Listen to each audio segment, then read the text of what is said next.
하나님의 말씀은 마태복음 5장 1절에서 16절 말씀입니다. 마태복음 5장 1절에서 16절 말씀입니다. 예수께서 무리를 보시고 산에 올라가 앉으시니 제자들이 나아온지라. 입을 열어 가르쳐 이르시되 심령이 가난한 자는 복이 있나니 천국이 그들의 것이며 애통하는 자는 복이 있나니 그들이 위로를 받을 것이며 온유한 자는 복이 있나니 그들이 땅을 기업으로 받을 것이며 의에 줄이고 목마른 자는 복이 있나니 그들이 배부를 것이며 긍휼히 여기는 자는 복이 있나니 그들이 긍휼히 여김을 받을 것이며 마음이 청결한 자는 복이 있나니 그들이 하나님을 볼 것이며 화평케 하는 자는 복이 있나니 그들이 하나님의 아들이라 일컬음을 받을 것이며 의를 위하여 박해를 받는 자는 복이 있나니 천국이 그들의 것임이라. 나로 말미암아 너희를 욕하고 박해하고 거짓으로 너희를 거슬러 모든 악한 말을 할 때에는 너희에게 복이 있나니 기뻐하고 즐거워하라. 하늘에서 너희의 상이 클미라. 너희 전에 있던 선지자들도 이와 같이 박해하였느니라. 너희는 세상의 소금이니 소금이 만일 그 맛을 잃으면 무엇으로 짜게 하리요. 후에는 아무 쓸데없어 다만 밖에 버려져 사람에게 밟힐 뿐이니라. 너희는 세상의 빛이라. 산 위에 있는 동네가 숨겨지지 못할 것이요. 사람이 등불을 켜서 말 아래 두지 아니하고 등경 위에 두나니 이러므로 집안 모든 사람에게 비치느니라. 이같이 너희 빛이 사람 앞에 비치게 하여 그들로 너희 착한 행실을 보고 하늘에 계신 너희 아버지께 영광을 돌리게 하라. 아멘. 오늘부터 이제 산상수훈을 보게 됩니다. 예전에 산상수훈을 한번 했던 것으로 기억이 되는데, 물론 많이 겹치기도 하겠지요. 그러나 여러분들의 믿음 가운데 또 우리의 삶의 모습 가운데 하나님의 말씀은 늘 아무리 똑같은 말씀이래대로 이라고 하더라도 나의 삶이 변하고 생각이 변하고 여러 상황 가운데 또 새롭게 와 닿으리라 믿습니다. 자, 5장부터 7장까지를 산상수훈이라고 합니다. 산상, 산 위에서 수훈, 베풀어진 말씀, 이렇게 생각이 되죠. 해석이 되죠. 이 내용들은 우리가 자주 들었고 잘 아는 말씀들입니다. 우리가 앞에 4장까지 여러분들 기억하셔야 되고 그 틀을 잊으시면 5장부터 나오는 이 산상수훈의 내용들이 의미가 바뀌게 됩니다. 지금 마태복음을 계속 보고 있듯이 예수 그리스도에 대한 소개가 쭉 오다가 예수님께서 하신 말씀이에요. 그러니까 따로 떨어져 있는 뚝 떨어진 무슨 간디도 감동받았다는 말씀인데 그런 말씀이 아니라 앞에 예수님에 대한 예수님이 누구신가, 마태가 왜 그렇게 족보부터 예수님까지 세례 받으시고 고치시고 하셨던 것들에 대한 내용이 바탕이 되어 있지 않으면 이 말씀은 정말 간디가 감동받은 말씀으로밖에 되질 않아요. 우리가 지금까지 그렇게 받아왔다고요. 그러니까 그 말씀이 아니라는 것을 여러분들이 염두에 두셔야 돼요. 내가 잘 살아야지라는 것으로 받으시면 안 된다라는 얘기예요. 우리가 앞에서 봤듯이 예수님께서 다윗과 아브라함의 후손으로 오셔서 하나님의 약속을 또 하나님의 말씀을 성취하신 분이셨잖아요. 분이심을 분명하게 얘기했지 않습니까? 다시 말해서 하나님의 나라를 이 땅 가운데 성취하시고 그곳으로 하나님의 백성들을 부르셨단 말이에요. 그렇죠? 그게 4장까지의 내용이에요. 부르시는 내용. 그래서 산상수훈을 통해 마태는 예수님과 함께 시작된 하나님의 나라에 우리가 그 말씀을 듣고 하나님의 나라로 다가온 자들, 그것이 깨닫고 세례받은 자들, 무릎 꿇은 자들, 그들이 어떤 자로 있는지를 확인시켜 주기 위하여 지금 5장 말씀이 주어집니다. 스스로 하나님의 백성으로 생각하고 있었던 유대인들에게 주어진 말씀이죠. 스스로 그렇게 생각하고 있었던. 그러나 오늘날 우리에게 하나님의 자녀인 우리, 그의 백성이라고 생각하는 우리들에게도 분명한 하나님의 말씀으로 주어지고 있어요. 어떤 의미가 있는지 이제 이것을 통하여 확인하게 될 것입니다. 따라서 산상수훈은 보통 이해하듯이 윤리 도덕적으로 이해하며 이렇게 행해야 할 것으로 생각하는데 결코 어떻게 행하라는 것이 아닌 예수님의 말씀을 듣고 회개하여 천국을 받아들인 너희가 누구인가를 확인하도록 깨닫도록 하는 말씀이라는 것을 잊지 않으셔야 돼요. 먼저 좀 더 자세하게 이 산상수훈을 이해하기 위해서 이 설교를 왜 하게 되었는지, 어떤 의미로 하고 있는지 배경을 좀 더 자세히 살피도록 하겠습니다. 1장과 2장은 예수님에 대한 설명을 하고 있죠. 어떤 뿌리로부터 어디서부터 시작된 분인가, 어떻게 나셨는데 이것이 어떠한 연유로 해서 나오셨는가를 쭉 설명을 해요. 그래서 그분의 신분, 출신 이런 것들을 보도록 하죠. 이게 지금 유대인들이에요. 다 알고 있는 유대적 배경을 갖고 있는. 그래서 분명히 왕의 후손으로 오셨고 왕의 후손으로 오신 분에게 왕의 대접을 받아야 하는 자라는 것을 보여주고 있었지 않습니까? 그런데 그러한 내용이 마태가 그렇게 하고 싶어서 만들어낸 이야기가 아니라 구약의 말씀을 통하여 증명했단 말이에요. 예수님의 어떠하심에 대한, 누구신가에 대한 것을 그냥 하나 가지고 역사적 기록 가지고 한 것이 아니라 구약의 하나님의 말씀, 약속으로 그것을 증명했단 말이에요. 그래서 말씀대로 오신 왕, 하나님이 약속하신 왕이라는 것을 증명하는 것이었죠. 그리고 3장에서 세례 요한을 통하여 예수님을 소개해야 되지 않습니까? 그래서 예수님을 통하여 올 그 하나님 나라, 하나님의 통치 이런 것들이 오고 있다라는 것을 세례 요한으로 하여금 선포하며 준비하도록 했죠. 그래서 이 천국에 합당한 자들은 하나님의 백성들로 생각하고 있는 아브라함의 혈통적인 후손이 아니다. 자기네들이 하나님 믿고 있으니까, 하나님의 백성이라고 이스라엘이라고 생각하고 있으니까 당연히 하나님의 나라가 자기네 나라, 하나님이 주실 나라라고 생각하고 있을 터인데 그게 아니다라는 것을 깨닫도록 하는 것이죠. 그래서 예수님이 바로 이 천국의 주인공임을 얘기해 주는 거예요. 그래서 회개에 합당한 열매를 맺어야 할 것, 심판이 있을 것, 이런 것들을 선포하는 거예요. 그런데 문제는 이제 4장을 통하여 예수님이 누구신가를 소개하는 데에 이제 뭔가 이들이 이해하는 것과 다른 것을 보여줍니다. 예수님을 소개하는데 3장 끝에 보면은 하나님의 아들에 대한 그 상상이 무너지게 돼요. 그 내용이 뭐였어요? 사탄으로부터 시험을 받아요. 물론 시험 받는 것으로부터, 세례 받는 것으로부터 실은 그 분명한 내용을 깨닫도록 하신 것이죠. 세례 받는 의미가 뭐라 그랬어요? 죄인 되심이라 그랬잖아요. 죄인 되심. 그러니까 거기서부터 실은 예수님에 대한 기대가 무너져야 돼요. 그런데 많은 사람들이 깨닫지 못하죠. 인간 예수였는데 세례 받는 것이 하나도 이상하지 않은 것이죠. 근데 실제로는 어마어마한 사건인 거예요. 예수님이 인류의 모든 죄를 짊어지시는 사건이거든요. 십자가에서는 그것을 짊어진 결과가 십자가임을 보여주신 거고, 세례 받으심으로 신이신 무죄하신 그 인간 예수가 죄인으로 됨이 세례 받으심이란 말이에요. 그렇죠. 세례 받는 게 세례 요한이 안수를 해야 되잖아요.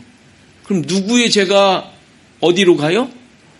세례 요한이 가지고 있었던 인류의 죄, 율법이 상징하고 있었던 그 죄가 세례 요한을 통하여 누구한테 가요? 예수께로 가니까 예수가 그 죄를 다 짊어지신 분이 된다라는 것이 그 세례였지 않습니까? 그러니까 거기서부터 실은 예수가 구원자인가, 메시아인가, 정말 하나님 보낸 어린 양인가에 대한 내용이 허물어져야 돼요. 많은 사람들이. 근데 모르죠. 우리야 이제 말씀을 통해서 깨닫게 된 것이지. 그런데 실제적으로 예수님이 시험을 받으신단 말이에요. 어떻게 하나님의 아들이 시험을 받느냔 말이에요. 있을 수 없는 일이잖아요. 그런데 죄를 짊어지신 죄인이 되었기에 시험 받는 것은 너무도 당연한 거예요. 인간을 보여주시는 것이죠. 이 예수님이 어떤 분이심을, 무엇을 해야 될 자인지를 보여주시는 거예요. 그러니까 하나님의 아들이라는 것이, 아들이라는 그 생각과 이미지, 이런 것들이 사단으로부터 공격을 받는 엉뚱한 사건이 펼쳐진 것이죠. 있을 수 없는 일이었죠. 그러나 억압받는 하나님의 백성들, 죄인들을 구원할 모든 구원자로서의 그것을 갖추는 사건인 것이죠. 물론 그것을 깨닫지 못하는 사람들에게는 이상한 것이 되는 거예요. 유대적 배경을 갖고 있는 사람에게도 이 말을 처음 이 성경을 읽을 때도 그런 생각을 했을 것입니다. 이건 있을 수 없는 일이다. 하나님의 아들이냐 저게. 분명히 그럴 수 있죠. 그러나 이런 과정들을 통하여 깨닫도록 하는 것이죠. 이러한 예수님의 모습은 메시아로서 그렇게 합당한 자가 아니며, 그렇다고 힘이 있어 사단의 어떠한 것에도 굴하지 않는 힘 있는, 능력 있는, 또는 정치적인, 군사적인 힘이 있는 자로 오시는 것이 아님을 지금 계속 보여주시는 거예요. 그러니까 예수님의 모습은 이미 앞에서부터 계속 그걸 확인해 오는 거예요. 정치적 왕이 아니다, 군사적 힘을 가진 자가 아니다 라는 것을 계속 보여주고 있는 것이죠. 그런데 이러한 예수님의 모습을 보여주면서 계속 선포되는 내용은 회개하라, 천국이 가까웠다예요. 도대체 왜 회개해야 하며 그 천국은 도대체 무엇이냐? 의문을 품게 되겠죠. 예수님조차도 똑같이 말씀하셨죠. 회개하라, 천국이 가까웠느니라. 그런데 이렇게 회개하라, 천국이 가까웠다라는 말씀이 선포되는 가운데에서 보여지는 그 하나님의 아들, 구원자라고 여겨지는 예수님, 하나님의 어린 양이라고 말한 그분의 보여지는 모습은 전혀 그것과는 관계없는 것처럼 계속 보여주고 있는 것이 4장까지의 내용인 거예요. 예수님의 힘이 없고 무력함, 아무것도 아닌, 그냥 평범한 사람 같은, 또 세상의 필요에도 별로 관심이 없는, 거기에도 관심을 갖지 않는 분, 이런 예수님으로 계속 보여주고 있죠. 그런데 그 예수님이 세례 요한이 잡히셨다는 말을 듣고 갈릴리로 가시지 않습니까? 그런데 이게 그때도 말씀드렸지만 세례 요한이 잡혔다면 세례 요한을 구하러 가셔야 구원자라는 증거가 확실해질 텐데. 왜요? 세례 요한을 따르던 사람들 많았거든요. 그러니까 세례 요한이 잡혔으면 예수가 세례 요한이 말한 대로 나보다 더 능력 있고 대단한 분인데, 그렇게 소개가 되었으면 세례 요한이 잡히셨음을 듣고 당연히 세례 요한한테 가야 되잖아요. 구해 와야 되잖아요. 그런데 물러가세요. 더 중요한 건 뭐냐? 오히려 천대받고 소외되는 곳으로 가셨다고 했는데 그것이 어떤 일이 됐어요?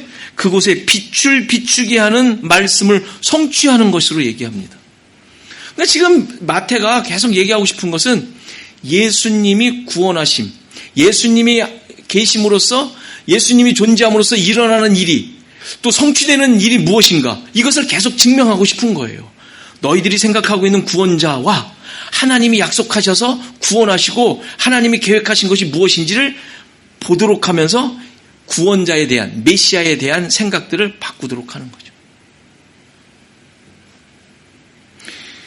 이게 지금 성경을 보고 여러분들이 계속 보니까 이해하고 맞아. 그러지 우리 시대 때 똑같이 만일에 예수님이 이렇게 오셨다면 여러분들 예수님 따랐을 것 같아요?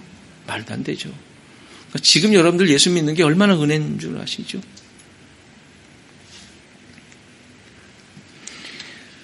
그러면서 거기서 예수님께서 비로소 천국을 선포하셨다고 합니다. 그러니까 일반 사람들이 생각하던 것과는 전혀 다른 모습으로 예수님께서 천국을 소개하고 있는 거예요. 보통 사람들이 생각하는 것과는 전혀 다르게. 그러니까 마태가 지금 그것을 찝어서 잘 얘기해주고 있는 거예요. 그리고 우리 잘 알듯이 어부를 부르시는 장면이 있었죠. 그 어부는 평범한 사람이에요. 소외된 사람, 누구도 보지 않는 사람, 그냥 그래, 그런 사람 알아, 그런 정도죠. 그런데 그런 사람들이 부름을 받았을 때 평범치 않은 모습을 보여줬어요. 자신이 소유하고 있는 거 다 버리고 예수님을 쫓았다. 이런 것들을 보여주지 않습니까? 왜 그랬어요? 왜 그랬겠어요? 천국으로 부름받는 자들의 모습을 보여주는 거예요.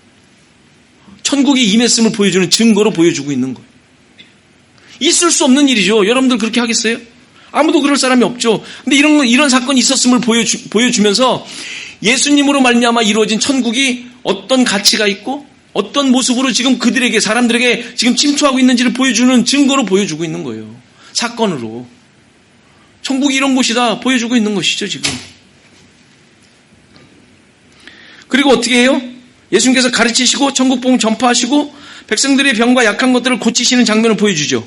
그래서 수많은 무리들이 쫓는 장면을 마지막으로 보여줍니다. 이들이 예수님을 왜 쫓아요? 천국이 왔으니까. 천국이 왔다는 증거란 말이에요, 이것들이 전부.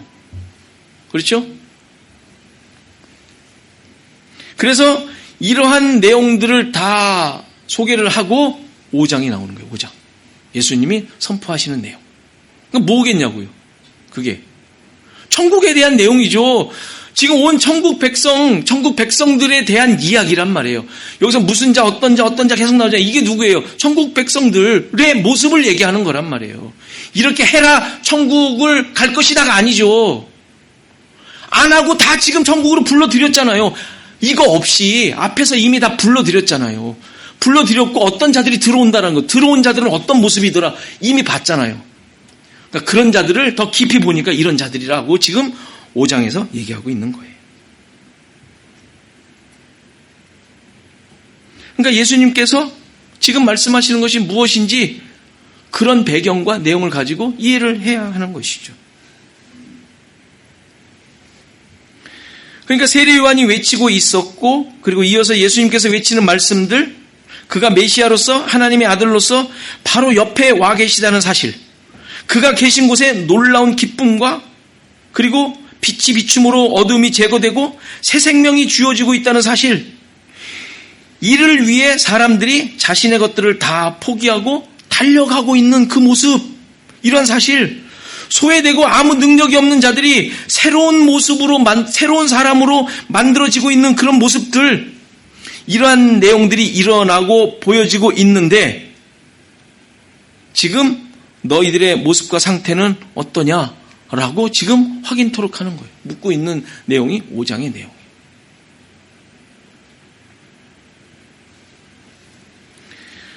그러니까 지금까지 이들이 가지고 있었던 메시아에 대한 상상, 하나님이 다스리는 그 나라에 대한 그 상상, 거기에 가기 위해서 무엇을 하면 될까 준비하고 있었던 사람들, 그 조건이 뭘까, 그 기준이 뭘까 하면서 그 말씀을 잘 지키려고 했던 많은 사람들, 그들에게 그러한 것들을 완전히 바꾸도록 지금 얘기하고 있는 것이죠.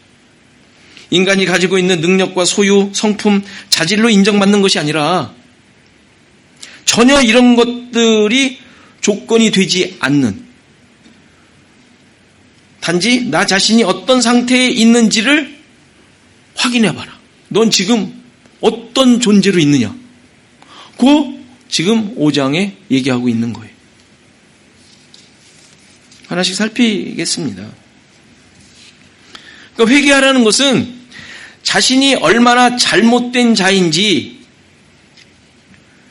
죽을 수밖에 없는 자인지 이것을 확인하도록 선포하는 내용이에요. 회개하라는 것은 회개해서 깨끗해지라는 게 아니라 네가 지금 얼마나 잘못되어 있는 자인지, 죽을 수밖에 없는 자인지를 확인하라는 선포예요. 왜요? 천국이 가까이 왔으니까. 회개해야만 천국 들어간다는 말이 아니라 천국이 가까이 왔는데 네가 어떤 존재인지를 확인하라는 거예요. 그런데 이런 말을 들으면 우리는 어떻게 해요? 우리를 자꾸 깨끗하게 하려고 하는 것이죠. 깨끗하게 해야 들어갈 것처럼 생각하는 거예요. 착해지려고 하고 선한 일을 더 많이 하려고.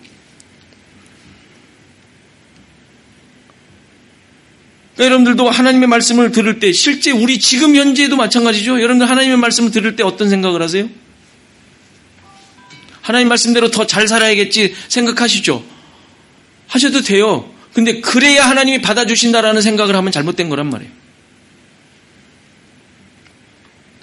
앞서서 세례 요한이 바리새인들과 사두개인들에게 외친 책망을 잘 기억하셔야 돼요. 뭐라 그랬어요? 막 오니까?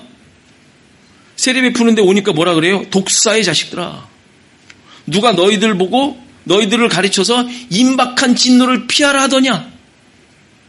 네가 지금 너희들 지금 피하려고 온 거야? 막 묻는 것이죠. 회개에 합당한 열매를 맺고 속으로 아브라함이 우리 조상이라고 생각하지 말라. 내가 너희에게 이르노니 하나님이 능히 이 돌들로도 아브라함의 자손이 되게 하시리라. 이미 도끼가 나무 불에 놓였으니 좋은 열매를 맺지 아니하는 나무마다 찍혀 불에 던지리라. 어떻게 하라는 말이에요?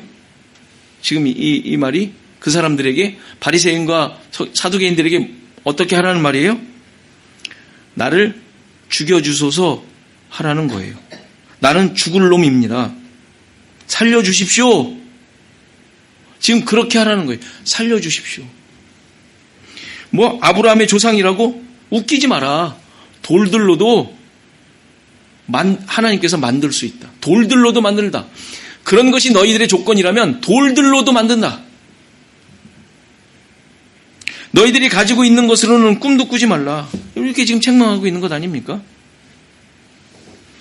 그래서 예수님께서는 조용하게 천국에 대해 반응하고 있는 자들을 보여주고 계시죠. 그렇잖아요. 조용하게 무슨 어마어마하게 유세를 했습니까? 아무것도 하지 않았죠. 그러니까 제자들 부르는 장면을 통해서 자신들이 가지고 있는 것이 아무것도 아니라는 것을 그들이 깨닫게 됩니다. 그죠? 버려라고 하지도 않았어요. 그리고 가르치고 전파하고 고치시는 장면을 통하여 가진 것이라고는 병과 약함과 아픔밖에 없는 자들, 그들이 스스로 깨닫고 자기가 아픈 것밖에 없고 약한 것밖에 없는 거예요. 그들이 따르고 있다라는 것을 보여주는 것 아니에요? 지금 예수님께서 오셔서. 그러니까 이러한 자들을 보며 오늘 말씀을 보면 제자들이 나왔다 그랬잖아요. 제자들에게 산상수훈을 하고 있죠. 그러니까 실은 산상수훈을 산 위에서 많은 사람들에게 하고 있는 것으로 지금 얘기하고는 있지만 실제 그걸 듣는 주인공은 제자들이에요. 제자들이 나아온지라. 1절 보세요. 예수께서 무리를 보시고 산에 올라가 앉으시니 제자들이 나아온지라 입을 열어 가르쳐 이르시되. 시스템이 있었겠어요? 물론 얘기를 할 때 수많은 사람들이 더 막 가까이 왔겠죠. 그런데 지금 이 마태가 얘기하고자 하는 초점을 놓치지 않으셔야 돼요. 지금 제자들이 그 앞으로 나아오자 입을 열어 가르치십니다. 그러니까 지금 이것이 무슨 유세하고 있는 게 아니에요. 선전포고하는 거 있는 것도 아니에요. 지금 이것이 지금 제자들에게 얘기하고 있는 거예요. 그러니까 제자들이 그것을 보면 무슨 생각을 하겠어요? 나인가? 생각도 하겠죠. 근데 중요한 것은 지금 그러한 마음들이 있는 자들에게, 그런 마음들이 발견된 자들에게 예수님께서 지금 하고 계신 말씀이란 말이에요. 이렇게 되어라는 것이 아니라 바로 천국이 임박했음을 깨달은 자들, 그리고 천국을 소유한 거기로 나아오는 자들이 어떤 자들인지를 지금 쭉 설명하고 있는 거예요. 따라서 우리는 산상수훈의 이 말씀을 보면서 우리가 어떤 자들인지를 계속 확인하며 드러나게 될 것입니다. 물론 우리가 이런 말씀을 보며 그래 난 참 못났어 하면서 자아 비판만 한다면 그것도 잘못 이해한 것이죠. 확인하라는 거예요. 천국 백성임을. 천국 백성임을 확인하며 자기 자신을 돌아보는 말씀이지 난 도저히 안 되겠어 하면서 주저앉으라는 말씀은 아니란 말이에요. 만일에 그러한 못난 모습을 바라보며 그냥 돛 닦듯이 열심을 내가지고 뭘 한다면 결국은 이게 불교가 되는 거예요. 불교는 깨닫고 그것을 막 돌을 닦아 제거해 가지 않습니까? 그렇지 않아요? 이게 불교잖아요. 불교. 기독교가 불교겠습니까? 불교는 우리가 잘 알듯이 자기를 개발하고 노력하여 어딘가를 도달하려고 하는 그런 종교잖아요. 기독교는 그게 아니잖아요. 우리가 잘 알고 있는데 우리도 도달하려고 한다면 그 문제지 않겠어요? 우리는 그렇게 복음이 그렇게 주어지지 않았습니다. 물론 내가 해야 하는 일을 하지 않고 아무런 목적과 욕심을 부리지 않는 금욕적인 삶을 말하는 것은 아니에요. 기독교가 금욕적이어야 되지만 금욕주의는 아니죠. 오히려 우리는 이런 말씀을 통하여 고침을 받은 자들, 모든 것을 포기하고 달려온 제자들의 모습,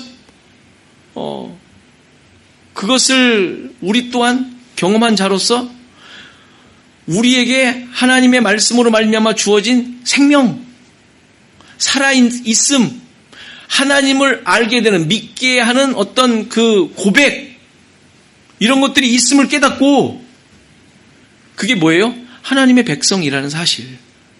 분명히 얘기했잖아요. 계속 말씀해오던. 그러니까 이런 것들이 나에게 있음을 깨닫고 우리의 삶 속에 달라진 것들을 이제 확인하게 되는 거예요. 우리는 너무 윤리 도덕적으로 자꾸 자기도 모르게 가려고 하는 경향들이 있어요. 그거는 우리뿐이겠어요? 모든 사람들이죠. 성숙했다, 어른이 됐다라는 것은 그런 것들이 갖춰지는 것들을 얘기하는 거 아니겠어요? 근데 물론 그런 면이 있지만 우리는 그것이 목적이지 않으며 그것이 다가 아닌 것이죠. 우리 가운데 달라진 삶 속에 생명으로 말미암아 달라진 삶 속에 무엇이 있는지, 하나님께서 주신 것이 무엇인지를 우리는 확인하셔야 되지 않겠어요? 그거 확인하는 게 중요한 것이죠. 하나님께서 주시는 것이 우리에게 있는 것이지 내가 만들어 얻어낸 것이 내게 있는 게 아니잖아요. 그것들이 지금 이제 설교되고 있는 그것들이에요. 제일 먼저 3절에 심령이 가난한 거. 여러분들이 애써 얻어낸 거예요? 심령이 가난한 게? 아니죠. 하나님께서 예수 그리스도로 말미암아 십자가에서 죽으시고 구원을 주시고 믿음을 갖게 되니까 우리가 심령이 가난한 자가 된 거예요. 그 심령이 가난한 마음이 그게 어떻게 하면 얻어지죠? 우리가 얻을 수 있는 게 아니거든요. 여기 나온 것들이 다 마찬가지예요. 그렇게 하나님께서 생명을 주심으로 구원을 얻게 됨으로 있게 된 것들을 확인하도록 하는 거예요. 그런 자는 복이 있으니 이게 전부 믿는 자들, 구원받은 자들, 이러이러한 내용들이 있더라라고 얘기하는 것이죠. 그러니까 지금 이걸 공부하면서 이것을 이제 우리가 계속 살피면서 여러분들이 무엇을 확인하게 돼요? 내가 가난한가? 이것을 확인하게 되는 거예요. 분명히 하나님께서 가난한 마음을 주셨거든요. 왜 가난한 마음이 우리 가운데 있죠? 죄인인 줄 깨달았기 때문에. 하나님께서 우리를 살리셔서 이 영원한 것을 주시지 않으면 이 세상 것에 그냥 묻혀 죽을 수밖에 없는 자들이었는데, 그거잖아요. 복음의 내용으로, 복음으로 말미암아 내가 새롭게 된 생명을 얻은 자임이 확인이 되면 이 모든 것들이 나에게 있음을 확인하게 되는 거예요. 이것을 얻어낼 수는 없습니다. 여러분들이 힘써서 얻는 거라면 천국 백성의 내용이 아니죠.